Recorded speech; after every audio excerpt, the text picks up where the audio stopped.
Dairyworks Dynasty.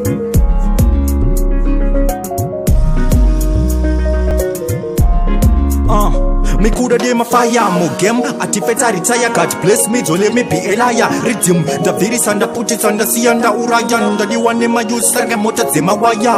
Right channel, they can never know me. This a real spy, you can call me spy P. Me coulda dey my fire and oversee a vitas in the Vema Nyongoro Fokoro, Shima Lipi, Ujita Uno Pira.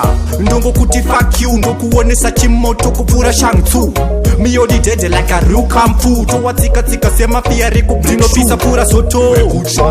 Kana topisa se moto patinorira kugeto nyangwe nikazoshi basi tito miyodi party like Ivory andarira Zimbabwe ku Nigeria Somalia ku Liberia tadiwa ne makoso analitia analokati yangu mazedu tichizipusha pa social media Zimbabwe ku Nigeria Somalia ku Liberia tadiwa ne makoso analitia analokati yangu mazedu tichizipusha pa social media anzi mafan patandisi Mr. Pin kuti undisiye wotutanga waisa pin ndichiri online andina lasisine madataka wandisa kutopfura mshini andiitiswe ndoitandeka nyangwe mukati ndosvikirwa bati ndosvika ndega nyangwe mukati ndoshandiswa bati ndoshanda ndega zvima basi futi ndakutunyora shoni bati like Ivory andarira Zimbabwe ku Nigeria Somalia ku Liberia tadiwa ne makoso analidzia analokati yangu madzedu tichidzipusha pa social media Zimbabwe ku Nigeria Somalia ku Liberia tadiwa ne makoso analidzia analokati yangu madzedu tichidzipusha pa social media